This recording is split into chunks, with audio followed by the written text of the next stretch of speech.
आइए, कल के कुछ प्रश्न बाकी थे और कुछ ऑनलाइन भी प्रश्न आए थे। जो लोग लाइव चर्चा सुन रहे हैं उन लोगों ने भी प्रश्न किए हैं। सबसे पहले जो चिट्ठी के रूप में जितने प्रश्न कल के बाकी रहे उन प्रश्नों से शुरुआत करते हैं। परमधाम और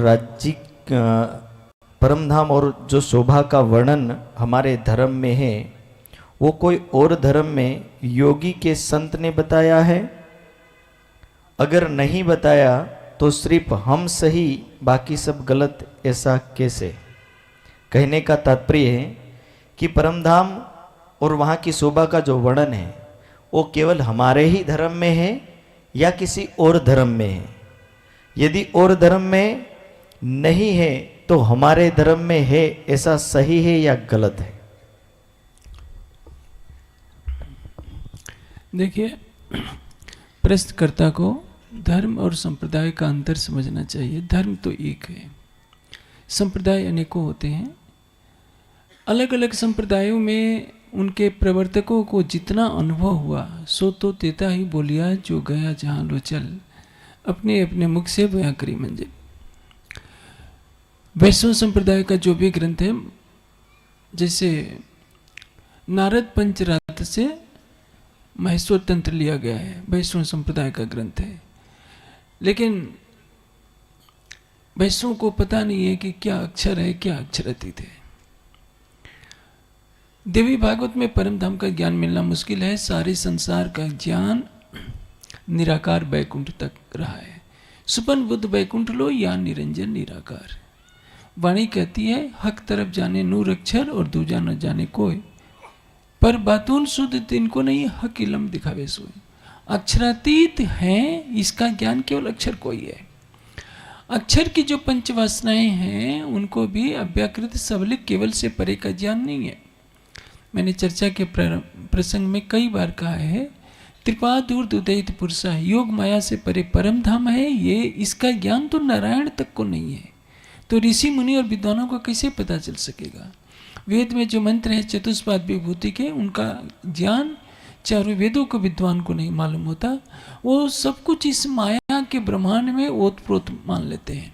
इसलिए इस स्वप्न के ब्रह्मांड से, निराकार से परे की आगे की किसी की गम नहीं होती है।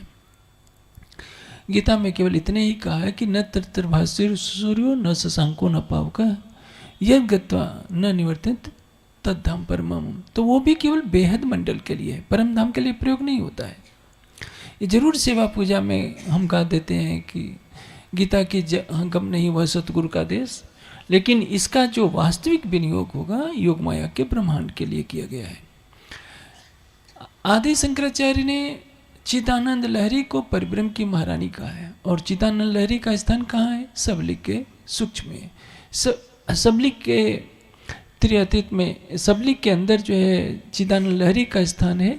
सूक्ष्म में सुमंगला का स्थान, अव्याकृत जो सुमंगला का अव्याकृत जो महाकारण है, सबलिक का स्थूल कहलाता है। सूक्ष्म में चिदानंद लहरी, स्थूल में सुमंगला और अव्याकृत के स्थूल में वो रुद्रनी शक्ति कहलाती है। शंकराचार्य ने चिदानंद लहरी को परब्रह्म की महारानी कहा है, अर्थात शंकराचार्य जी को सबलिक के सूक्ष्म से आगे का कोई ज्ञान नहीं है।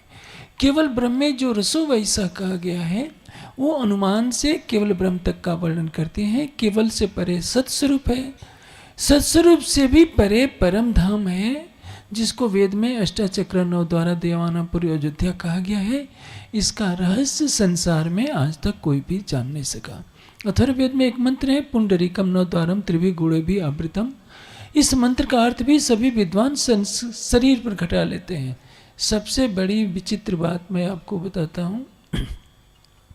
स्वामी करपात्री जी पौराणिक हिंदू समाज के धर्म सम्राट कहे जाते थे, और स्वामी रामभद्राचार्य जिनका यूट्यूब में आप सुना करते हैं, जो कहते हैं कि मेरे सामने संसार में कोई नहीं टिक सकता, मैं अष्टाध्यायी के हर एक सूत्र पर एक श्लोक बना सकता हूँ। जब राम जन्मभूमि का जो मंदिर चल रहा था, विवाद चल रहा था, तो उन्होंने अथर्ववेद का एक मंत्र है, पूर्व सूक्त का, केन सूक्त का मंत्र है, कि ये जो मंत्र अभी बोला, अष्टाचक्र नव द्वारा देवानाम पुर अयोध्या, तो उन्होंने अयोध्या से ये जो सरयू के किनारे वाली अयोध्या वो घटित कर दिया कि उसी में भगवान के राम के प्रकटन होने का वर्णन है। अब बताइए, भगवान राम का जन्म आज से 16 लाख वर्ष पहले हुआ था। सृष्टि कब से चल रही है? पहले मनवंतर से जोड़ा जाए स्वयंभू मनुष्य तो 1,96,08,53,126 वर्ष होते हैं। वैवस्वत मनवंतर में भगवान राम का प्रकटन होता है। इसके पहले 6 मनवंतर बीत चुके हैं। तो भगवान कहाँ थे? परमात्मा कहाँ थे? तो कहने का तात्पर्य यह है कि दूसरे पंथ वालों को तो निराकार से, वैकुंठ से परे का ज्ञान ही नहीं है। इसलिए मंगलाचरण में परिक्रमा के कहा गया है, सुपन बुद्ध वैकुंठ लो या निरंजन निराकार, सो क्यों शून्य को उल्लंघ के मेरी लेवे पार। बड़े से बड़े विद्वान के पास जाएंगे तो निराकार से परे की बात कोई नहीं जानता। साकार और निराकार में ये सारा जगत फंसा हुआ है। इसके परे जो त्रिगुणातीत धाम है, वेद में उसका ज्ञान है, लेकिन उसके मंत्रों का विनियोग कोई कर नहीं पाता। इससे जो प्रश्नकर्ता सोचते हैं कि हर पंथ में ज्ञान होना चाहिए, तो ये संभव नहीं है। पुराण संहिता में शंकर जी कहते हैं कि हे व्यास जी, मैं परम धाम के एक पत्ते का भी वर्णन करना चाहूँ तो करोड़ों कल्पों में भी मेरे लिए संभव नहीं है। जब तक अक्षरातीत का आवेश नहीं आएगा, परम धाम का कोई भी वर्णन नहीं कर सकता है। चाहे युगल दास जी हों, चाहे लाल दास जी हों, सबने परम धाम का वर्णन करने से पहले यही कहा है कि अक्षरातीत की कृपा दृष्टि से सागर को कुछ बूंदों के रूप में हम कहने का प्रयास कर रहे हैं। अक्षरातीत के आवेश के बिना, उनकी कृपा के बिना परम धाम का एक अक्षर भी कोई वर्णन नहीं कर सकता है। इसलिए क्योंकि निजानंद संप्रदाय संसार की प्रवृत्ति होती है, ये संसार उगते सूरज को प्रणाम करता है, डूबते सूरज को नहीं। ये कड़वी सच्चाई को हमें याद रखना चाहिए। संसार हमेशा विजेता का सम्मान करता है। हमारे समाज में परम धाम का ज्ञान उतरा, लेकिन हमने मंदिरों से आगे इसको फैलाया नहीं। यदि हमने 400 वर्षों में वाणी को फैलाया होता तो आज सारा संसार हमारी महिमा गा रहा होता। लेकिन हम ज्ञान को छिपाते छिपाते संसार से खुद छिप गए हैं, इसलिए ऐसी बातें पैदा होती है। तो जो ज्ञान सृष्टि में कभी आया नहीं, जिसके लिए वाणी कहती है कि संसार प्रतीक्षा कर रहा था, आवसी आवसी रे सब कोई कहते, आगमी करते पुकार। वाणी कहती है जो कबून किन कानों ना सुने से करो दीदार कसम। शब्द तो थे, अक्षर अक्षर आती थी, लेकिन कोई नहीं जानता था। शरीर को अक्षर बना दिया, जीव को अक्षर बना दिया। अक्षरातीत किसको बना दिया? नारायण को अक्षरातीत बना दिया। जिसको आप अक्षर कहते हैं, दुनिया उसको अक्षरातीत मानती है। गीता की 100 से ज़्यादा टीकाएं मिलेगी आपको, लेकिन क्षर अक्षर अक्षरातीत का भेद कोई नहीं जान सकता। आप डॉक्टर प्रवीण जी की जो पुस्तक है उपनिषदों का तारतम्य, उसमें आप देखिए, आपको पता चलेगा कि क्षर अक्षर अक्षरातीत का जो गीता में वर्णन है उसका वास्तविक आशय क्या होता है। इसलिए केवल निजानंद समाज के सुंदर साथ को ये गौरव प्राप्त है कि उनके अंदर परम धाम का ज्ञान उतरा। तब हम लोग ने दुनिया वालों की देखा देखी एक छोटा सा संप्रदाय बना दिया कि हम परिणामी हैं, निजानंदी हैं। हम संसार वालों से इतने डरते हैं कि उनको खुश करने के लिए हम सनातनी होने का भी नाटक कर रहे हैं कि कहीं हम काली की मूर्ति की भी प्रतिष्ठा कर रहे हैं, कहीं शंकर जी की मंत्र की प्रतिष्ठा कर रहे हैं, कहीं ये अभी हमारे समाज के मंदिरों में वो शिवरात्रि का भी त्यौहार मनाया गया। हो सकता है कि कल को शालिग्राम की भी पूजा होने लगे तो कोई आश्चर्य की बात नहीं है। तो ये दुर्भाग्य है। परम धाम की ब्रह्मात्मा आई है सारे संसार को मार्ग दर्शाने के लिए, उनका पिछलग्गू बनने के लिए नहीं। लेकिन हमारा ईमान कच्चा है, हम वाणी का चिंतन नहीं करते, हम धर्म ग्रंथों का चिंतन नहीं करते, इसलिए हमारा विश्वास डगमगाता रहता है। इसलिए ज्ञानपीठ से जो सत्यांजलि ग्रंथ है, ये गीता दर्शनम ग्रंथ है, उपनिषदों का तारतम्य ग्रंथ है, या वेदांत नवनीतम, इन 4 ग्रंथों को पढ़ लेंगे तो आपको पता चलेगा कि हमारे वाणी के ज्ञान की गरिमा क्या है। अगला प्रश्न है, भक्ति भाव ना हो वो चितवनी नहीं कर सकता। यदि चितवनी नहीं कर सकता तो उनके लिए प्रणामी धर्म में कोई और रास्ता बताया गया है? देखिए, रास्ते तो दो ही होते हैं, शरीयत का रास्ता या तरीकत का रास्ता। और बीच वाले नौधा भक्ति ले लेते हैं।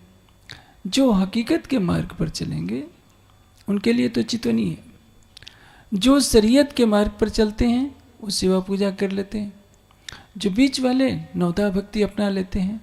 लेकिन शरीयत के बारे में वाणी क्या कहती है? फर्ज बंदगी जाहिरी सो लिखी हक से दूर, इश्क बंदगी अल्लाह की होत है यजूर। आप शरीयत तो निभाते रहेंगे तो आपके मन को संतोष होगा। खुलासा में कहा है भिस सिपाहित के बेवरा वाले प्रकरण में, जिन लई सांसो शरीयत सुपावे भिस तीसरी है, अर्थात 7वीं बहिश्त मिलेगी। अब अपने अपने स्तर पर है, जिसका जैसा आध्यात्मिक स्तर होगा वैसी भक्ति करेगा। ब्रह्मसृष्टि केवल इश्क और ईमान के पंखों से उड़ती है। जैसे देखिए,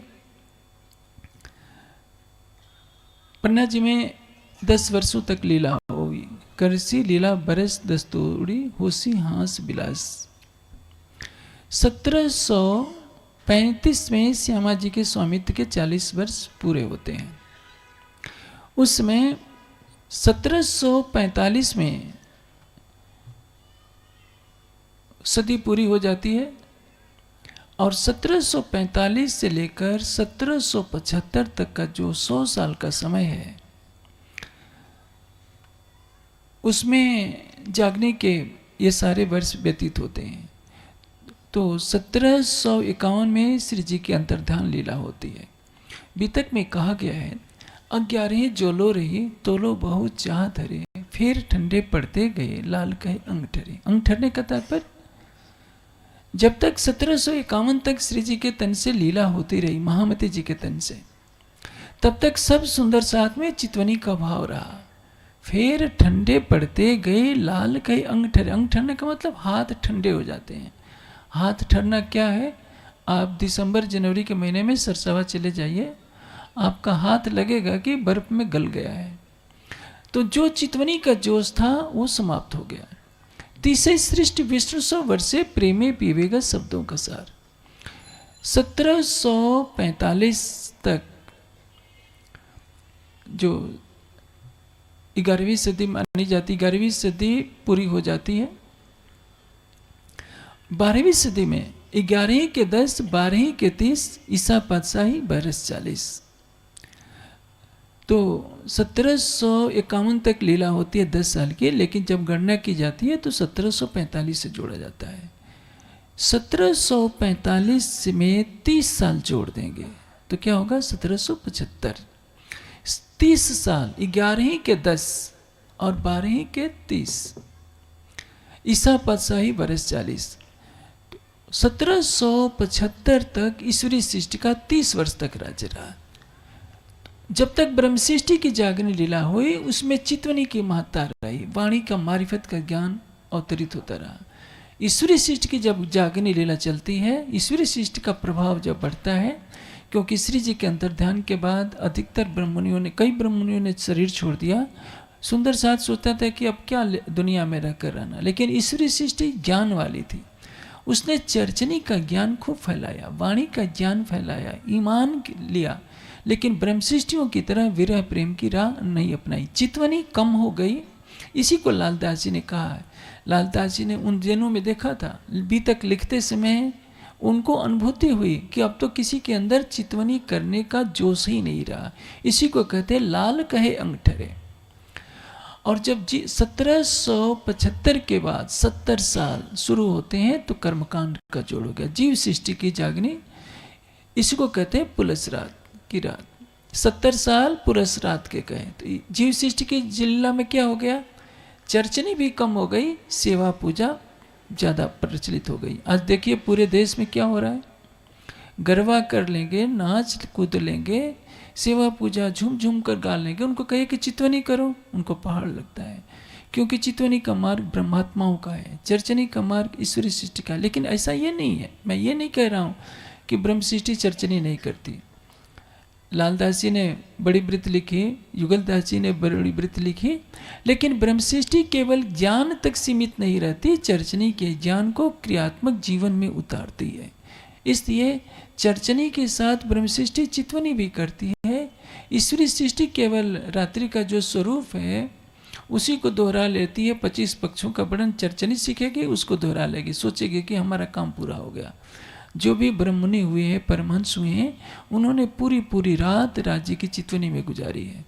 ईश्वरी सृष्टि चर्चनी में कई घंटों परिश्रम कर देगी। जीव सृष्टि माला का जप कर लेगी, परिक्रमा कर लेगी, पूजा पाठ कर लेगी, यही कर लेगी। इसको अपने अपने स्तर पर समझने की बात है, मैं इस पर ज़्यादा समीक्षा नहीं कर सकता। सबकी अपनी भावनाएं होती हैं। लोग कहेंगे कि सुंदर साथ की देखो हमेशा जब देखो शिवा पूजा का खंडन करते हैं। मैं क्यों खंडन करूं? जिसकी जैसी पात्रता होगी वह उस मार्ग को अपनाएगा।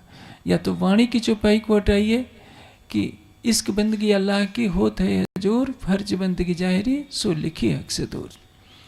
तो इश्क जो चितवनी का मार्ग है वो एकांत अंधेरे में होता है, जब किसी को पता नहीं चलता। आप सेवा पूजा में नाचेंगे कूदेंगे तो सब में शोर मच जाएगा। देखो भगत जी कितना राज्य के प्रेम में डूबे हुए हैं। सुंदर साथ होने के बाद भी यदि गणपति व अन्य देवी देवताओं की पूजा करे तो ये देवी देवताओं की पूजा करना सही है या गलत है? इसका उत्तर तारतम वाणी की केवल एक चौपाई में लिखा है, पतिव्रता पढ़े सेविये। इसके आगे क्या लिखा है सबको याद है, मुझे कहने की जरूरत नहीं है। सुंदर साथ होने के बाद अंधश्रद्धा में बहुत सारे लोग अपने धागे बंधवाने के लिए या फिर अपनी नज़र उतरवाने के लिए अन्य बहुत सारे कार्य इस तरह के करते, वो करवाना चाहिए या नहीं करना चाहिए? ऐसा है कि जिसको राज्य पर विश्वास होगा वो धागे क्यों बंधवाएगा? धागे में क्या शक्ति है? धागा तो रुई का बना होता है, उसमें कोई शक्ति नहीं होती है। आप शुद्ध हृदय से राज्य का स्मरण कीजिए, राज्य को मन में लाइए, रोग तो कुछ भी नहीं होता है। देखिए ये झाबुआ में पूरे देश में एक बहुत बड़ा षड्यंत्र चल रहा है क्रिश्चियन मिशनरी के द्वारा। वो कहते हैं कि यीशु की प्रार्थना करो तुम्हारा रोग ठीक हो जाएगा। तो यदि ईसा मसीह सारे रोग ठीक कर सकते हैं तो हॉस्पिटल आप क्यों बनाते हैं? जब पोप अस्वस्थ हुए थे तो सारी दुनिया के पादरी मिलकर अपने पोप को तो ठीक नहीं कर पाए।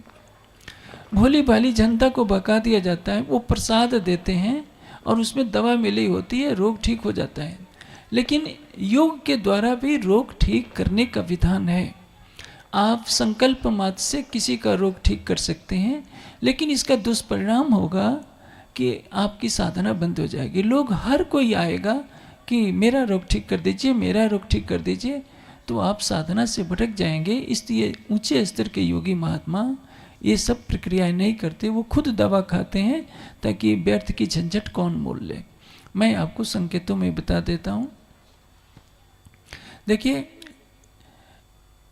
ये आप गीता प्रेस का जो साहित्य है रेलवे स्टॉलों पर मिल जाता है।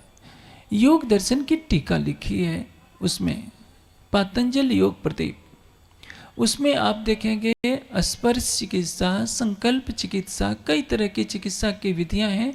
आप 1000 किलोमीटर दूर बैठे बैठे किसी का भी रोग ठीक कर सकते हैं। जिनको विस्तृत रूप से पढ़ना है उसमें विस्तार से पढ़ लीजिए, और उसमें हर तरह की प्रक्रिया लिखी है कि कैसे किसी को छू करके भी ठीक कर देंगे। लेकिन ये मदारियों का काम है, ये संकट के समय में किसी का तो कर देना चाहिए, लेकिन योग विद्या इसके लिए नहीं है कि आप रोग ठीक करते फिरें। प्रकृति में औषधियों की व्यवस्था है, नहीं तो क्या होगा, ध्यान साधना नगण्य हो जाएगी और दुनिया योग साधना को रोग ठीक करने का साधन बना लेगी। आम जनता के लिए एक बात बता देता हूँ कि कैसे संकल्प बल से किसी का रोग ठीक किया जाता है। जैसे अवचेतन मन का प्रयोग, रात्रि को सोते समय आपको कोई असाध्य रोग है, संकल्प कीजिए मेरा रोग ठीक हो गया है, परमात्मा का ध्यान कीजिए राज्य का, और 5 बार दोहराइए मेरा रोग ठीक हो गया है, मेरा रोग ठीक हो गया है। सवेरे उठिए तो बिना किसी से बातचीत किए ध्यान कीजिए और उसके पश्चात उस संकल्प को दोहराइए, मेरा रोग ठीक हो गया है। असाध्य स्थितियों में एक जो विशेष तरीका है, राज्य के चरणों का नूर रखिए। भाई इसको व्यवसाय मत बनाइएगा, मैं इन्हें बता दे रहा हूँ। तो आप राज्य के ध्यान करते हुए उसका प्रकाश, राज्य के चरणों का प्रकाश रोगी के शरीर पर फेंकिए। यदि कहीं भी काला बिंदु न रहे तो समझिए कि बच जाएगा।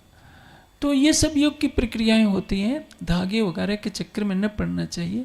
हाँ, यदि कोई मान लीजिए कि कोई छोटे बच्चे की जो राज्य का नाम नहीं ले सकता है, कोई आपके योग बल ना हो, तो अपने विश्वास को दृढ़ करने के लिए लोग कर देते हैं, लेकिन आपकी आस्था मजबूत है तो बच्चे को चरणामृत दीजिए, राज्य से प्रार्थना कीजिए।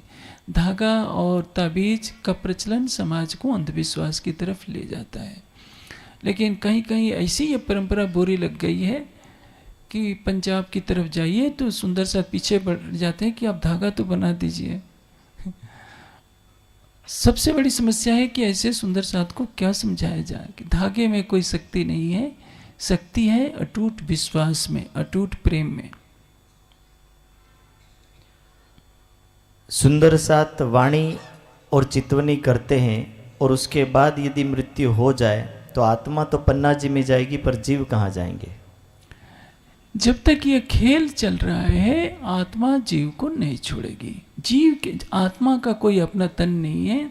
इसलिए आप देखेंगे ब्रज से राज में जाते समय भी जीव ब्रह्मात्मा के साथ थे।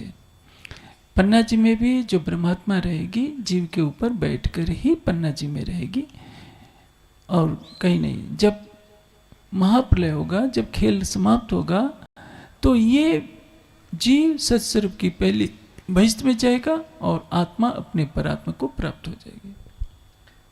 महाप्रलय कैसे होगा? ये लीला तो राज्य जानते हैं कि वाणी कहती है कि ये तो 14 चुटकी में चल जासी। देखिए, जब मानवता करा उठती है पापों से, तमोगुण की वृद्धि हो रही है। आप देखते हैं ना, दुनिया में इतने परमाणु बम बन चुके हैं कि इस संसार को 1-2 बार नहीं, 1000 बार आग के ढेर में बदला जा सकता है। यदि मनुष्य की बुद्धि जिस दिन उल्टी हो जाएगी, कोई कहानी लिखने वाला नहीं बचेगा। लेकिन ब्रह्मात्माओं के कारण सब टलता जा रहा है, क्योंकि ब्रह्मात्माएं भी यदि उतने कष्ट को देखेंगी तो राज्य पर कलंक लगेगा। इसलिए जब युद्ध होने होते हैं, टकराव होना होता है, तो वे रुक जाते हैं। प्रलय की जो प्रक्रिया है, आप जानते हैं कि जो सामान्य प्रलय तो नित्य प्रलय में आप देखते रहते हैं, भूकंप है, बाढ़ है। नैमित्तिक प्रलय या जो कुछ होता है, पृथ्वी तत्व अग्नि, जल तत्व में जल, अग्नि में अग्नि, वायु तत्व में वायु तत्व आकाश में विलीन हो जाता है। भागवत में इसकी अलग अलग प्रक्रिया लिखी है, लेकिन कैसे होगा वो सब कुछ राज्य के हाथ में है। किसी ग्रंथ में, क्योंकि जब प्रलय होने की लीला होती है तो विद्वान केवल अनुमान से लगा सकते हैं, कोई प्रत्यक्ष देख करके तो बता नहीं सकते कि ऐसे होगा। उस समय तो सबके ऊपर संकट आया होता है और पल भर में सब कुछ निपट जाता है। यदि विश्व युद्ध छिड़े तो क्या होगा? हिरोशिमा नागासाकी पर जो परमाणु बम छोड़े गए थे, आज उनसे 1000 गुना शक्तिशाली परमाणु बम है।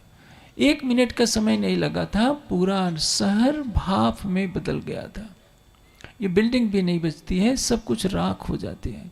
तो आप सोच सकते हैं कैसे प्रलय का दृश्य होगा। उसमें तो कराहने की, आह बोलने की भी समय नहीं मिलता है। जीव विष्णु का अंश है और विष्णु में समा जाएगा तो अखंड कैसे होगा? देखिए, वाणी में ये जो चौपाइयाँ दी गई है कि जीव किसका अंश है, ब्रह्मांड रस में इसको विस्तार से दर्शाया गया है। वाणी में एक जगह कहा है, या के पीव विष्णु शेख साई। शेष साई विष्णु कौन है? शेष कहते हैं शून्य को, शून्य कहते हैं निराकार को, और निराकार कहते हैं मोह सागर को। जो मोह सागर में आदि नारायण प्रकट होता है उसी को शेष साई नारायण कहते हैं। शेष साई नारायण और आदि नारायण दो नहीं है, लेकिन भागवत में अलग अलग तरीके से लिखा है। तो हमारे समाज के विद्वानों ने जो नक्शा बनाया है, महाकारण में आदि नारायण को बना दिया है, और स्थूल में 14 लोग पताल के नीचे शेष साई नारायण को बना दिया है, जो वेद शास्त्र और वाणी के पूर्णतया विपरीत है। भागवत की भूलों को थोपा गया है, जिसका परिणाम यह के सिद्धांत से उल्टा है। शेष ही शून्य है, शून्य ही निराकार। जैसे पौराणिक बंधु क्या करते हैं, पृथ्वी किस पर टिकी हुई है? तो शेषनाग पर। शेषनाग किस पर टिके हैं? तो बैल पर। पूछा जाएगा बैल किस पर टिका है? क्या आकाश में लटका हुआ है उसका पैर? तो इस शेष कहते हैं शून्य को, शून्य कहते हैं निराकार को, निराकार कहते हैं मोह सागर को। मोह सागर की सैया बनाकर, मोह सागर में जो शयन करता है उसको क्या कहते हैं? नारायण। आपो नारा इत प्रोक्ता, आपो वैन्यर सुनवा ता यदस एनमित नारायण इत स्मृता। जो नारायण है, अब देखिए नारायण और विष्णु किस तरह से एकार्थवाची होते हैं। बैकुंठ में नारायण जी जिनमुख सहसा वेद। अब बैकुंठ शब्द एक है, यह समय बैकुंठनाथ इच्छा दर्शन करने साथ, यहाँ बैकुंठनाथ किसको कहा गया है? अक्षर ब्रह्म को। और बैकुंठ किसको कहते हैं? विष्णु। बैकुंठपति किसको कहते हैं? बैकुंठ अवतार 24 विश्व के बैकुंठ थे आवे जा। यहाँ बैकुंठ कौन है? क्षर का बैकुंठ है। नित्य बैकुंठ मिने अक्षर। तो नित्य बैकुंठ का अर्थ क्या होगा? अक्षरधाम। तो यह समय बैकुंठनाथ, वहाँ बैकुंठनाथ का अर्थ होगा अक्षर ब्रह्म। अलग अलग प्रसंगों में उन शब्दों का अर्थ किया जाता है, एक ही बात को पकड़कर नहीं रखा जाता है। तो वाणी कहती है, जो नहीं विष्णु महाविष्णु को बुद्ध जी पहुंचे थे। एक समष्टि सृष्टि है और व्यष्टि रूप में 14 लोकों का ब्रह्मांड है। 14 लोकों के ब्रह्मांड में जो बैकुंठ स्वरूप है, लेकिन जो विष्णु है और एक महाविष्णु है। महाविष्णु किसको कहते हैं? आदि नारायण को। और एक 14 लोक में एक ही महाविष्णु आदि नारायण के अंतर्गत असंख्यों बैकुंठ है। इन सब बातों को जानने के लिए ब्रह्मांड रहस्य पुस्तक का गहराई से अवलोकन कीजिए, वो स्टॉल पर मिल जाएगी। उनमें सारी गुत्थियों को समझाया गया है। तो जीव हमेशा आदि नारायण का अंश है। कहीं अब से वैकुंठ विष्णु शेष साई, तो ये मत समझिए बैराट के नक्शे में विराट प्रदर्शन जो ग्रंथ है उसमें कहीं लिखा है कि आदि नारायण से जीव आते हैं, कहीं लिखा है ज्योति स्वरूप से आते हैं, कहीं लिखा है विष्णु से आते हैं। एक ही लेखक है, लेकिन वो खुद एक विचार पर निश्चित नहीं है कि वास्तव में जीव का मूल क्या है। आदि नारायण जो अक्षर ब्रह्म के मन अव्याकृत का स्वप्निक स्वरूप है, उनके स्वप्न में अनंत जीवों की सृष्टि होती है चिदाभास के रूप में। इसलिए जीव केवल आदि नारायण से उत्पन्न होते हैं, विष्णु भगवान से नहीं। यदि कोई भी जीव जब शरीर छोड़ता है तब वो किस आधार पर दूसरे शरीर को प्राप्त होता है? यदि अचानक किसी की मृत्यु हो जाती है तो उसकी क्या गति होगी? देखिए, जीव के चित्त में जैसी वासना होती है उसी के अनुसार उसका जन्म होता है। मृत्यु के समय तो सामान्य जीव बेहोश हो गए रहते हैं, उनको कुछ पता नहीं रहता। जो महान सिद्ध पुरुष परमहंस होते हैं उनको ही केवल पता होता है अब मेरी मृत्यु होने वाली है, और वे पहले से ही ध्यान अवस्थित हो जाते हैं।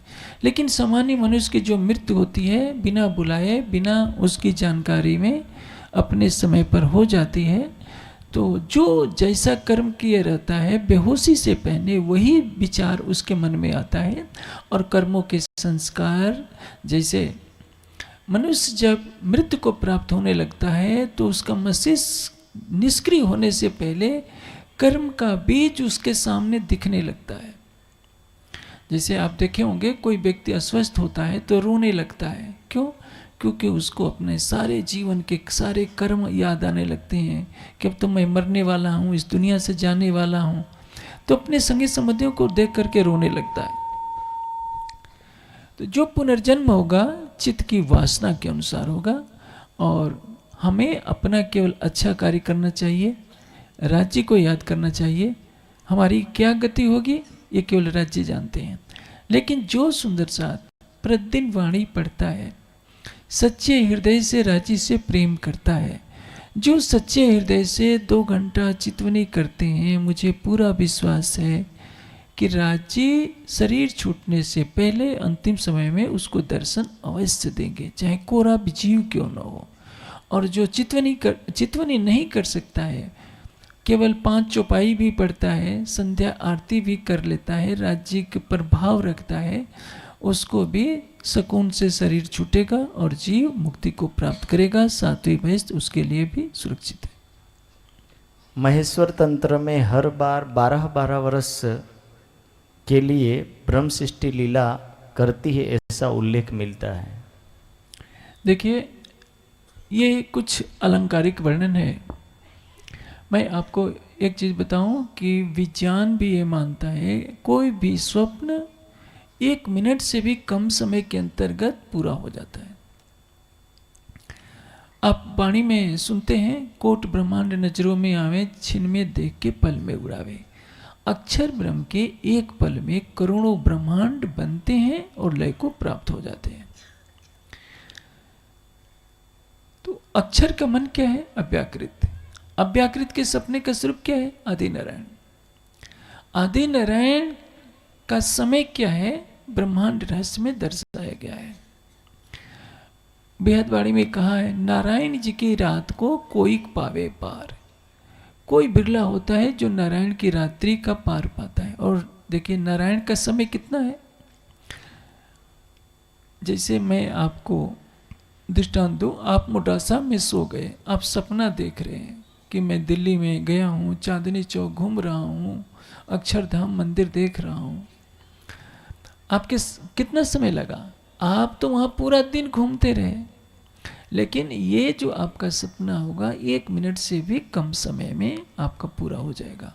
उसी तरह से अक्षर ब्रह्म के मन अव्याकृत के एक पल में यहाँ के करोड़ों ब्रह्मांड पैदा होते हैं और लय को प्राप्त हो जाते हैं। नारायण की उत्पत्ति होती है और नारायण के उतने समय में कितने सारी सृष्टि चलती रहती है। एक आकलन के अनुसार हमारा जो 14 लोकों का ब्रह्मांड जानते क्या है? सोलर सिस्टम, 9 ग्रहों का, सूर्य से युक्त ये जो 9 ग्रह हैं, यही 14 लोक का ब्रह्मांड है। 7 पताल लोक किस पर है? पृथ्वी पर है। और महाजन तप सत्यम, समस्त सृष्टि का व्यष्टि रूप क्या है? 14 लोक के रूप में है। और सूक्ष्म रूप से समस्त सृष्टि को भी 14 भागों में बांट सकते हैं आप। लेकिन उसमें पताल वाला विभाजन नहीं रहेगा, अलग तरीके से होगा। समस्त सृष्टि को 7 भागों में भू व स्व म जन तप सत्यम, जो प्रणव की 7 व्याहृतियां हैं। मैं थोड़ा दार्शनिक बात कर दूं। मांडुक्य उपनिषद का पहला वाक्य क्या है? ओम इत एतत् सर्वम तस् उपव्याख्यानम। ये सारी सृष्टि क्या है? ओम का व्यापक रूप है, वैश्वानर का रूप। तो समस्त सृष्टि को 7 भागों में बांट सकते हैं। प्रणव की 7 व्याहृतियां होती है, भू व स्व मह जन तप सत्यम। तो 14 लोक में जब उसका व्यष्टि रूप के हम देखते हैं तो 7 पताल लोक को जोड़ देते हैं तो भूलोक, भूलोक माने पृथ्वी लोक। समस्त सृष्टि में जहां भी प्रजावास करती है उसको भूलोक कहते हैं। भूअरलोक, अंतरिक्ष के लोक, महारलोक, ये सबसे सूक्ष्म होते गए हैं, ये 7 लोक कहे जाते हैं। तो अनंत ये जो सृष्टि है, जैसे 14 लोकों का ब्रह्मांड जब प्रलय होता है तो 4 अरब 32 करोड़ वर्ष इस पृथ्वी की उम्र निर्धारित होती है प्रलय धर्म ग्रंथों के अनुसार। विज्ञान भी 4.5 अरब वर्ष मानता है। तो 4.5 अरब वर्ष एक दिन माना जाता है, और 4.5 अरब वर्ष, 4 अरब 32 करोड़ वर्ष रात्रि, 8 अरब 64 करोड़ वर्ष एक दिन माना जाएगा। इस परिमाण से 30 दिन मानिए, और इस परिमाण से 365 दिन मानिए, और उसके बाद 1 वर्ष का समय होता है पुनः 100 वर्ष। इसको कहते हैं परांत काल। 36,000 बार सृष्टि का, इस 14 लोगों की सृष्टि का उत्पन्न होना और लय होने में जितना समय लगता है उसको कहते हैं परांत काल। ये नारायण का अस्तित्व है। नारायण का अस्तित्व इतने समय तक रहता है। नारायण किसके सपने के स्वरूप है? आदि अव्याकृत के। तो अव्याकृत के एक पल में इतना समय हो जाता है। ये पदम नील शंख में आता है, अर्थात 4 अरब 8 अरब 64 करोड़ बार का एक समय एक प्रलय में लगता है। इतने में 36,000 से गुणा करेंगे तो जो समय आएगा वह केवल एक बार का होता है। तो आप सोच सकते हैं उस परिमाण से 12 वर्ष का समय कितना हो सकता है। ये अलंकारिक वर्णन है, कहने का आशय होता है अनंत। आपने वाणी में देखा होगा कि जब हम परम धाम जगेंगे, परम धाम में, तो वही आ रही होगी आवाज, अलस्तो बेरबकुम, क्या मैं तुम्हारा खामंद नहीं हूँ। वहाँ के एक पल में यहाँ के कई ब्रह्मांड बीत जाते हैं। आपको हो सकता है संशय हो तो मैं विज्ञान की भाषा में समझा दूं। पृथ्वी पर जो 1000 वर्ष का समय होता है, ब्लैक होल में एक पल का समय, 1 वर्ष का समय होता है। यानी यहाँ का 1000 घंटा वहाँ का केवल 1 घंटा बीतेगा। आप सोचेंगे कैसे होता है। ब्लैक होल किसको कहते हैं? जो डार्क मैटर होता है, महाशून्य का वह भाग जिसमें हमारा सूर्य जो है बिल्कुल विलीन हो जाएगा। सूर्य क्या है? दहकती हुई गैसों का पिंड है, और ये सारी गैसें समाप्त हो जाएगी। हमारी पृथ्वी से 13 लाख गुना बड़ा है सूर्य। ये हमारी पृथ्वी सूर्य में जाएगी तो पता नहीं चलेगा पृथ्वी क्या थी, और सूर्य ब्लैक होल के परिधि में चला जाएगा तो सूर्य बिल्कुल समाप्त हो जाएगा। वहाँ काला डार्क मैटर, अंधेरा ही अंधेरा हो जाएगा। तो वहाँ पर जब शून्य में ये स्थिति है 1000 गुने की, तो ये सारी सृष्टि जब लय को प्राप्त होती है तो अव्याकृत का केवल 1 पल बीतता है और उसमें सारी सृष्टि का लय हो जाया करता है। तो जो 12 वर्ष का परिमाण दिया है वो अपने भावों के अनुसार दिया गया है। पुराण संहिता और महेश्वर तंत्र जागृत बुद्धि की वाणी नहीं है। रचनाकार ने कुछ अपनी बुद्धि का भी प्रयोग कर दिया है। जैसे पुराण संहिता में देखेंगे, एक जगह लिखा है कि प्रादुर्भूता नंद गृहे पुरुषोत्तमा, अर्थात नंद के घर राज्य प्रकट हुए। एक जगह लिखा है कि जेल में, कारागार में ही प्रकट हो गए। तो लेखक एक ही है, उससे चूक हो गई है, उसने वहाँ लिखते समय ध्यान नहीं दिया होगा। इसी तरह से पुराण संहिता और महेश्वर तंत्र में प्रेम संवाद जो इश्क रबत होता है परम धाम का लिया जाता है, और जब लीला का वर्णन करने लगते हैं, शोभा का जहाँ वर्णन करते हैं, तो केवल ब्रह्म की भूमिका का वर्णन हो जाता है। क्योंकि शंकर जी अक्षर की वासना है, केवल की ही शोभा का वर्णन कर सकते हैं, परम धाम का नहीं। क्योंकि किंतु परम धाम का करोड़वें अंश का प्रतिबिंबित रूप केवल ब्रह्म है, इसलिए केवल ब्रह्म की शोभा को मान लिया जाता है कि परम धाम में भी ऐसी ही शोभा है। तो जैसे आपको स्वप्न दिखाया जाता है, स्वप्न में आप कुछ बहुत जान जाते हैं, उसी तरह समझ लीजिए ब्रह्मात्माओं की साक्षी के लिए परम धाम का प्रेम संवाद या जो कुछ है शंकर जी के हृदय में संकेत रूप से डाला गया। शंकर जी भी उसमें कहते हैं कि मैं उस लीला का ध्यान करता हूँ, पूरी तरह से नहीं जानते।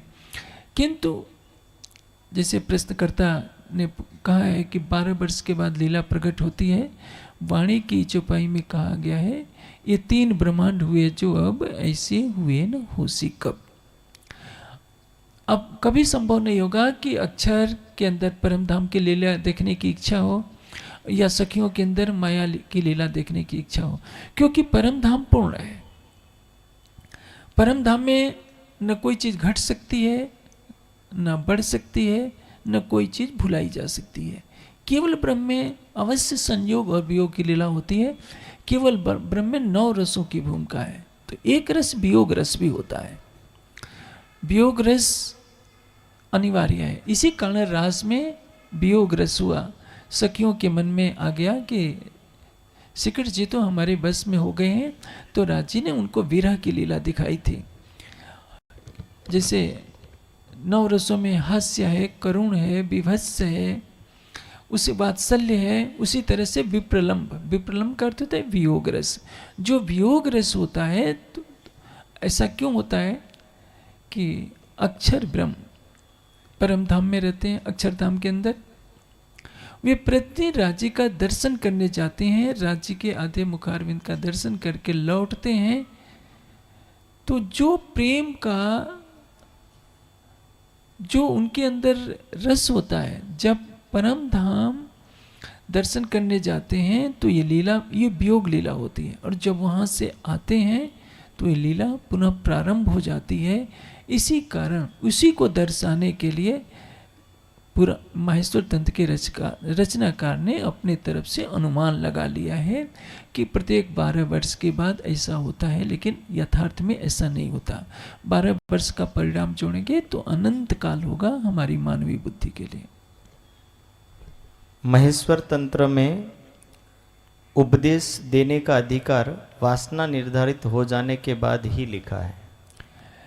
देखिए, महेश्वर तंत्र में शंकर जी कहते हैं कि हे उमा, जो ज्ञान मैं तुमको सुना रहा हूँ, यह ज्ञान गणेश और कार्तिकेय को भी न सुनाना, क्योंकि वे इसके योग्य नहीं है। और यह भी कहा है कि हजारों हत्याओं का जो पाप लगता है वह अयोग्य व्यक्ति को सुनाने पर लगता है। लेकिन आजकल तो जागनी का वातावरण चल रहा है। यदि हम एक एक को पात्र बनाते फिरेंगे तब तो जागनी ही नहीं हो पाएगी। इसलिए सामूहिक रूप से सारा ज्ञान देना पड़ता है। देवचंद जी के चरणों में जो भी जाता था, केवल ब्रह्मशिष्टियों को उन्होंने तारतम दिया, 313 को ही तारतम दिया। किंतु जब श्री जी के तन से लीला प्रारंभ होती है, महामती जी के तन से, तो उसमें ईश्वरी सृष्टि भी है, जीव सृष्टि भी है, ब्रह्म सृष्टि है। तीनों को तारतम मिला। सतगुरु धनसी देवचंद जी ने ब्रह्म सृष्टियों को तारतम दिया। तो वही बात महेश्वर तंत्र में कही गई है।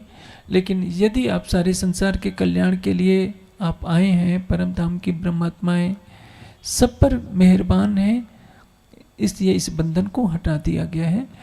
महेश्वर तंत्र का नियम हर जगह लागू नहीं हो सकता। वो तो केवल एक साक्षी ग्रंथ है। समय के अनुसार, परिस्थितियों के अनुसार जैसा होता है वैसा ही करना चाहिए। जिन जीवों ने कठोर साधना की है कि हमें अक्षरातीत के चरण कमल मिले, यदि वे शरण में आना चाहते हैं अक्षरातीत के, और आप नहीं अक्षरातीत का ज्ञान देते हैं, तो ये हमारे ऊपर दोष लगता है। सूर्य का प्रकाश सारे संसार के लिए होता है, हवा सबके लिए बहती है, चंद्रमा सबके लिए होता है, तो अक्षरातीत का ज्ञान भी सबके लिए होता है। हाँ, उसको पात्र बनाना चाहिए। वो मांस का सेवन न करता हो, शराब न पीता हो, सच्चाई पर चलना चाहे, तो हर प्राणी को ज्ञान ग्रहण करने का अधिकार है। केवल ब्रह्मशिष्टियों को मिलेगा तो यहाँ जितने सुंदर साथ बैठे हैं सारे ब्रह्मशिष्टि तो है नहीं। अब सबको भाव लेना है कि मैं परम धाम की आत्मा हूँ।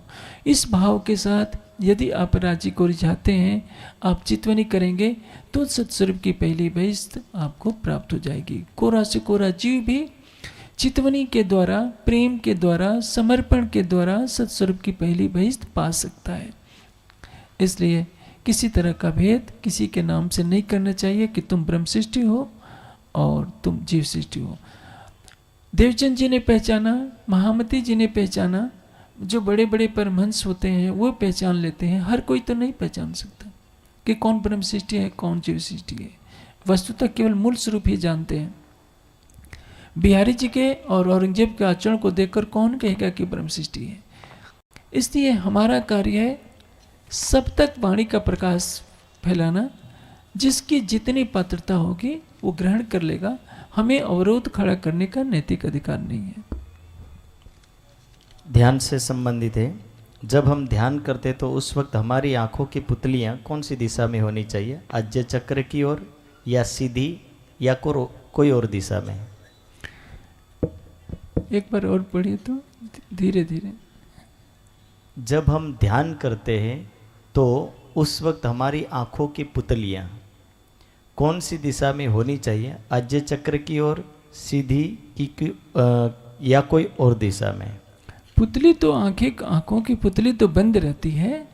मन की बात आती है कि मन को आज्ञा चक्र में लगाना है कि 10वें द्वार में लगाना है।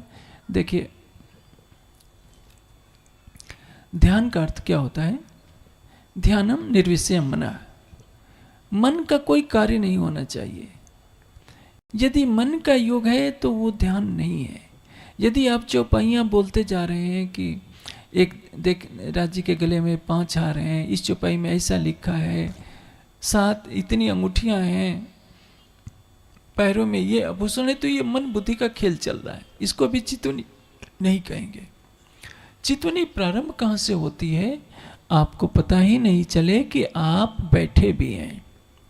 जब एकाग्रता बढ़ती जाए, शरीर पूरा अकड़ जाएगा, उस समय रक्त संचार कम हो जाएगा, मन की गति थम जाएगी, प्राण की गति थम जाएगी, आपकी बुद्धि का कोई काम नहीं रहेगा। तब आपको परात्म का श्रृंगार वास्तव में सजना प्रारंभ होगा। आप लक्ष्य ले चुके होंगे उस समय कि मैं परम धाम को देख रहा हूं, तो ये शरीर हट जाएगा। ये कई लोग गीता में पढ़ लेते हैं कि दोनों भावों के बीच में ध्यान करना चाहिए। देखिए, ये है भृकुटी और ये है त्रिकुटी। यहाँ पर ध्यान करने, मन को एकाग्र करने का मतलब पागल हो जाना होता है। कईयों के सिर दर्द हो जाते हैं, पागल भी हो जाते हैं। तो योग विद्या केवल किताब पढ़ करके नहीं करनी चाहिए, किसी के निर्देशन में करनी चाहिए। एक प्राणायाम के अभ्यासी थे, उन्होंने सत्यार प्रकाश में पढ़ लिया था कि प्राणवायु को रोकना है, तो जबरदस्ती नाक बंद कर लेते थे और प्राणायाम करते थे। परिणाम क्या होगा? ऐसे तरीकों से रोग पैदा हो जाते हैं। हठ नहीं करना चाहिए, किसी से सीखना चाहिए क्या होना है। कहीं भी वाणी में ये वर्णन नहीं है कि त्रिकुटी में या सिर में कहीं ध्यान करना है। क़यामतनामा में एक प्रसंग रहता है, क़यामतनामा का एक प्रकरण है कि एक बार मोहम्मद साहब ध्यान कर रहे थे तो आकाश में देख रहे थे। तो आवाज़ आती है कि मोहम्मद, आकाश में क्यों देख रहे हो? हृदय में देखो, दिल में देखो। अर्ज तुम्हारा मेरा दिल है, इताई करो आराम। तो ये दिल का मतलब ये जरूर है, सूक्ष्म दिल भी, स्थूल दिल भी यहाँ पर होता है। तो ये मैं नहीं कह रहा हूँ कि आप शरीर में देखिए, आप शांत हो जाइए। आप समझिए कि मैं परम धाम की तरफ परात्म के श्रृंगार में चल रही हूँ। काल माया योग माया से करते करते अब ये नियंत्रित किससे हो रहा है? प्रारंभिक अवस्था में आपकी चितवनी मस्तिष्क से प्रारंभ होती है, क्योंकि आपकी बुद्धि का योगदान है, मन का योगदान है। जब मन थमने लगेगा तो वह चितवनी मस्तिष्क से हटकर हृदय में आ जाएगी। हृदय का अर्थ क्या होता है? अंतःकरण। अंतःकरण कहाँ है? यहाँ पर है। भावात्मक रूप से जब हो जाएंगे, जैसे विरह प्रेम में क्या होता है? मस्तिष्क काम नहीं करेगा, केवल हृदय काम कर रहा होता है। उस अवस्था में आप चूंकि लक्ष्य ले चुके हैं परम धाम का। जैसे मैं एक दृष्टांत से समझाता हूँ। तोप में मिसाइल कैसे लॉन्च की जाती है? वो थोड़े हाथ से फेंकी जाती है। जो फेंकने वाले सैनिक होते हैं, जो बड़ी बड़ी मिसाइलें लॉन्च की जाती है, वो लॉन्च करने वाला कंप्यूटर पर देखता है, केवल बटन दबाना होता है। कितनी दूरी पर, कितनी ऊंचाई पर मिसाइल को गिराना है, वहीं से बटन दबा देता है। बस यही सिद्धांत समझ लीजिए। आप भावात्मक रूप से समझिए कि ये काल माया है, ये योग माया है, परम धाम है। मेरी आत्मा पार करती जा रही है। ज्ञान दृष्टि से आप पार कर रहे हैं। शरीर से, शरीर को तो पहले ही भुला देंगे आप। भाव उत्पन्न करने के लिए आप हृदय को कुछ देर तक आधार बना सकते हैं, हमेशा के लिए नहीं। जैसे किसी का कोई पत्र आता है, यदि आपके शत्रु का पत्र आएगा तो क्या करेंगे? पैरों के नीचे रखेंगे। किसी आपके प्रेमी का कोई पत्र आता है तो कहाँ रखेंगे? हृदय पर रखेंगे। और किसी पूज्य का पत्र आता है तो क्या रखेंगे? माथे से लगाएंगे। शरीर में तीनों स्थान है। ये मस्तिष्क दिल दिमाग का प्रतीक है और ये दिल भावनाओं का प्रतीक है। प्रेम के द्वारा प्रीतम का दीदार होता है, इसलिए भाव रखिए कि राज जी के दोनों चरण कमल मेरे हृदय में है। तो हृदय पर कुछ समय के लिए भाव कीजिए। जब डूब जाएंगे तो आपकी सुरता स्वयं रास्ता बना लेगी, आपकी बुद्धि कोई काम नहीं करेगी। ये माथा तो याद ही नहीं रहेगा कि मेरा यह माथा यहाँ करना है, यहाँ करना है, कुछ याद नहीं रहेगा। वो अपने आप सारा हो जाएगा, क्योंकि शरीर का यदि ध्यान रहता है तो चितवनी ही नहीं है। लक्ष्य रखिए कि अक्षरातीत का संपूर्ण परम धाम मेरे हृदय में बसता है, इसलिए चितवनी हृदय से होती है, त्रिकुटी पर नहीं।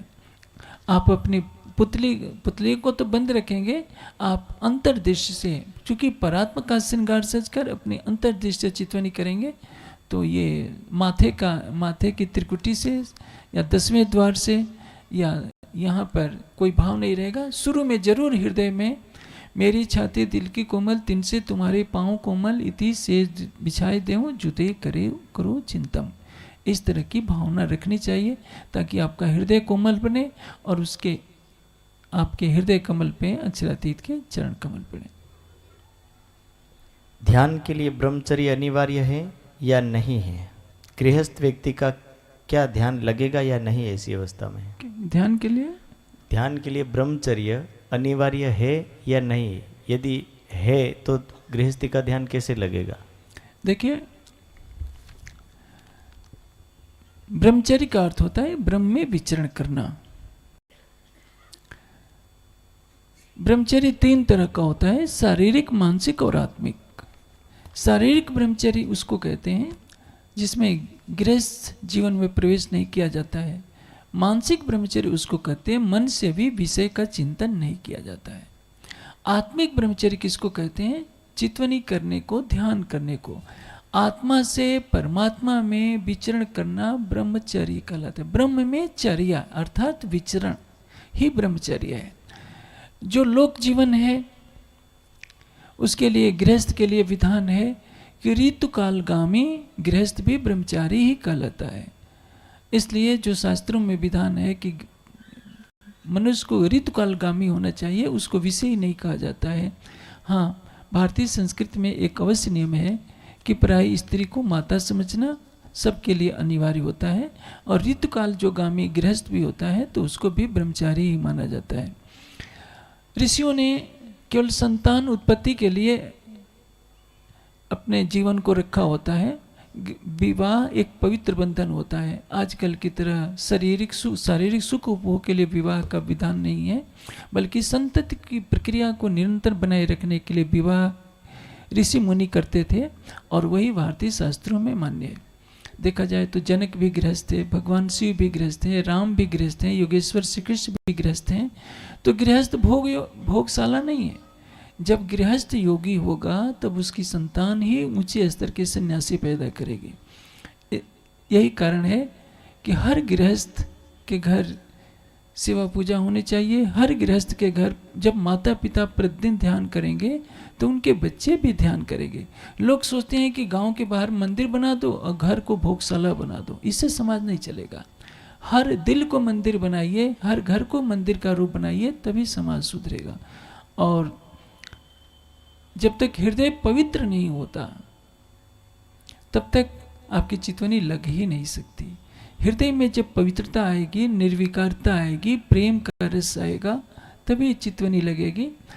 यदि गृहस्थ जीवन में आप 1 घंटे का प्रतिदिन ध्यान करते हैं, आपका विवाह 25 वर्ष की उम्र तक होता है, आपकी नौकरी 60 वर्ष तक चलती है, तो 35 वर्ष आपको मिल गए। प्रतिदिन 1 घंटे का आपने यदि ध्यान किया 25 वर्ष के पश्चात, पत्नी भी आपकी ध्यान करती है, आप भी ध्यान करते हैं, तो प्रतिदिन 1-1 घंटे का ध्यान करेंगे तो 35 गुणे 365 घंटे आपने ध्यान कर लिया। ये कई वर्षों की आप जंगल में जाकर के साधना करेंगे उसके बराबर होता है। फिर 60 वर्ष से लेकर 75 वर्ष तक, 70 वर्ष तक मान लीजिए आज के युग में, 10 वर्ष आप कहीं एकांत में बैठ करके भी ध्यान कर सकते हैं। उसके बाद संन्यास का समय आता है। तो गृहस्थ जीवन में यदि कोई व्यक्ति 1 घंटा प्रतिदिन ध्यान करता है तो निश्चित है कि शरीर छूटने के समय तक उसको राज्य का साक्षात्कार हो जाएगा। कुछ भी मुश्किल नहीं है। नियमित जीवन जरूरी है कि हर सुंदर साथ गृहस्थी में रहते हुए भी वाणी पढ़े और चितवनी करें। विद्याभिनंद बुद्ध निष्कलंक जब जाहिर हुए तब 11 महीने थे, तो महीना कौन सा था जो कम था? क्या? विद्याभिनंद बुद्ध निष्कलंक का वर्णन लिखा है कि जब जाहिर होंगे तब 11 महीने का वर्ष होगा, तो कौन सा महीना कम था उस समय? देखिए, ये जो वर्ष का पहला दिन चैत्र मास का जो 9 संवत्सर वर्ष है, जो अभी आने वाला है, होली के बाद आता है, शुक्ल पक्ष का प्रथम दिन शिष्ट का प्रारंभ होता है और उसी दिन विद्याभिनंद बुद्ध निष्कलंक स्वरूप का आगमन प्रकटन हुआ था। हरिद्वार में उसी समय कुंभ लगा था, उसी समय विद्याभिनंद बुद्ध निष्कलंक स्वरूप जाहिर हुए, तो निश्चित है कि महीना भी वही होगा। ईश्वरी सृष्टि के मूल तन परमधाम में क्यों नहीं है? क्योंकि ईश्वरी सृष्टि अक्षर की सुरता है और इस लीला को देखने के लिए, ब्रज रस और जागने का आनंद लेने के लिए अक्षर ब्रह्म ने 24,000 सुरताएं धारण की। वेन सुन के चली कुमार भव सागर यो उतरी पार, इनकी सूरत मिली सब सखियों माए, मूल अंगिया के धाम में नाए। तो ये परम धाम में तो इनका तन हो ही नहीं सकता। अक्षर ब्रह्म ने धारण किए तो अपने हृदय में धारण किया। अब सत्स्वरूप के दूसरी भविष्य में इनको तन मिलेंगे जहाँ ये लीला का आनंद लेती रहेंगे। जरगापंथी कोई संप्रदाय है, वह कहाँ है और है या नहीं है? ये तो 300 साल पुरानी बात है, उदयपुर का प्रसंग है। उस समय वहाँ किस जरगापंथी कहा जाता था, आजकल क्या है, ये तो जाने पर ही पता चलेगा कि आजकल की भाषा में उनको क्या कहा जाता है। हमारे समाज में जो ब्रह्म विवाह होता है वो योग्य है या नहीं है? फिर अग्नि के साक्षी वाला विवाह सही है या नहीं है? कृपया इसके बारे में समझाइए। देखिए, चूंकि हम लोग प्रशंसावादी ज़्यादा हैं, ब्राह्म, प्रजापत्य, दैव और आर्स, ये 4 विवाह माने जाते हैं जो शास्त्र सम्मत है। और गांधर्व है, असुर विवाह है, पिशाच और राक्षस, ये 4 जो है निषिद्ध किया गया है। तो गांधर्व विवाह क्या है? प्रेम विवाह, जिसको आजकल लव मैरिज कहते हैं, वो गांधर्व विवाह है। जो ब्राह्म विवाह, प्रजापत्य विवाह, दैव और आर्स, ये क्रमशः एक दूसरे से छोटे होते जाते हैं। तो हम सुंदर साथ होने के कारण कह देते हैं कि ब्राह्म विवाह है। वास्तव में जो कसौटियाँ ब्राह्म विवाह की रखी गई हैं वो बहुत कठिन है। कि आजकल तो गुरुकुल परंपरा भी नहीं है कि आचार्य निश्चित कर दे कि यहाँ गुरुकुल में या इस तरह से विवाह होगा। कोई यज्ञ होता था, उस समय वर वधू सबके सामने उस तरह से पवित्र जीवन बिता होता है। हमारे सुंदर साथ के बच्चे इतने कोई पवित्र तो होते नहीं। हाँ, जरूर होता है कि वाणी पधरा कर साक्षी देकर के विवाह करा दिया जाता है, तो हम कह देते हैं कि ब्राह्म विवाह है। लेकिन जो ब्राह्म और प्रजापत्य विवाह की जो कसौटी है बहुत ऊंची है। आजकल तो लव मैरिज को भी हम वाणी पधरा कर विवाह कर देते हैं, कह देते हैं कि ये ब्राह्म विवाह है। वो ब्राह्म विवाह नहीं है, वो गांधर्व विवाह ही माना जाएगा। पहली बात तो ये है कि लोगों को भ्रम होता है कि अग्नि के फेरे दिलाए जाते हैं तो वो इसमें अग्नि की पूजा होती है। अग्नि की पूजा नहीं होती है। देखिए, जब आप आरती करते हैं तभी तो आप दीपक जलाते हैं, अगरबत्ती जलाते हैं उस सुगंध के लिए। ऋषियों ने विधान बनाया था कि अग्नि में आहुति देने से वातावरण शुद्ध रहता है। ऋग्वेद का पहला मंत्र है अग्निवीरे पुरोहितम यजस्य देवो मृत्युजम होतारम रत्नधात्मम। यदि इसी मंत्र की व्याख्या की जाए तो घंटों लग जाएंगे। अग्निवीरे का अर्थ जो है किताबों में पढ़ाया जाता है कि अग्नि की उपासना करता हूँ, ये अग्नि का अर्थ ये नहीं होता है। अग्नि का अर्थ होता है ज्ञान स्वरूप परमात्मा। अग्निमीरे पुरोहितम यजस्य, यजस्य पुरोहितम, परमात्मा के कई गुण बताएंगे। वो जैसे जीवन रूपी यज्ञ का वह पुरोहित है, होता है, ऋत्विज है। यज्ञ को करने के लिए कितने आवश्यक हैं? एक पुरोहित होना चाहिए, होता होना चाहिए, ऋतु होना चाहिए, अधर्वी होना चाहिए, ब्रह्मा होना चाहिए। ये सब रहेंगे तो यज्ञ पूरा होगा। पुरोहित किसको कहते हैं? यजमान का जो उपदेष्टा होता है, हित सोचने वाला, उसको पुरोहित कहते हैं। पुरोहिता आगे आगे रास्ता बताए कि आपको क्या करना है। हो तारम रत्न धाता, वह परमात्मा हमारा पुरोहित है, होता है, अधर्वी है। ऋत्विज है। ऋत्विज किसको कहते हैं? जो मंत्रों का पाठ करते हैं। होता कौन है? जो आहुति दिलाते हैं। कहने इसकी एक एक शब्द की अलग व्याख्या है, यहाँ समय नहीं है अर्थ करने का। बस ये समझिए कि जो आजकल ये यज्ञ कराकर जो विवाह कराए जाते हैं तो मंत्र उल्टे पुल्टे लोग बोलने वाले होते हैं। गौरी गणेश की पूजा करते हैं, नवग्रहों की पूजा करते हैं, ये सब गलत परंपरा है।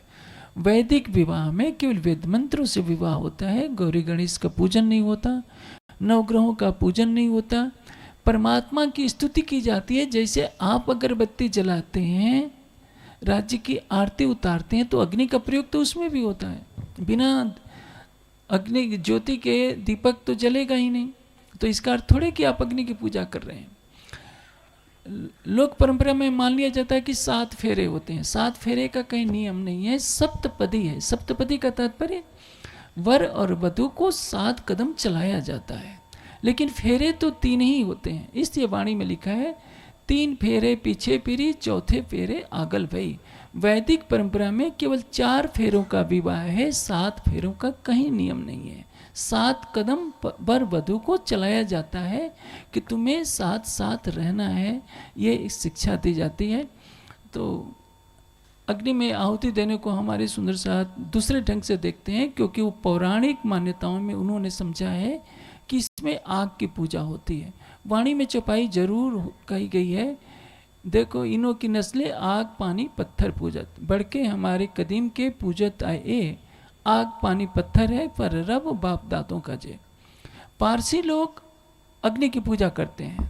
वेद का अनुयायी अग्नि की पूजा नहीं करता, जलती हुई अग्नि को मत्था नहीं टेकता, वो केवल परमात्मा को प्रणाम करता है। अग्नि को वो साधन मानता है। जैसे आप क्या करते हैं, राज्य की आरती उतारनी होगी तो पहले अगरबत्ती जला लेंगे, शुद्ध घी मंगाते हैं। जैसे शुद्ध घी की बाती बनाकर आप आरती करते हैं कि वातावरण शुद्ध हो जाए, वैसे ही वेद के ऋषि मुनि अग्निकुंड में सुगंधित हवन की सामग्री डालते थे कि वातावरण शुद्ध रहे। स्तुति परमात्मा की करते हैं। अग्नि शब्द से ये चूल्हे में जगने वाली आग या हवन कुंड की आग नहीं लेना चाहिए। अग्नि का अर्थ होता है ज्ञान स्वरूप परमात्मा। इसलिए वेद में कहा गया अग्नि इंद्र मित्र वर्णम सुपर्ण सु गरुत्मान। अग्नि है, मित्र है, वरुण है, सूर्य है, चंद्रमा, इन सभी शब्दों का अर्थ ब्रह्म होता है। ये हमारे सूर्य प्रताप जी व्याकरण के आचार्य हैं, आप इनसे एकांत में बैठकर पूछिएगा। शब्दों के वास्तविक आशय को न जानने के कारण हिंदू समाज भटक गया है और वो यज्ञ करने को, आहुति करने को अग्नि पूजा समझ लेता है। अग्नि की कहीं भी पूजा करने का कोई विधान नहीं।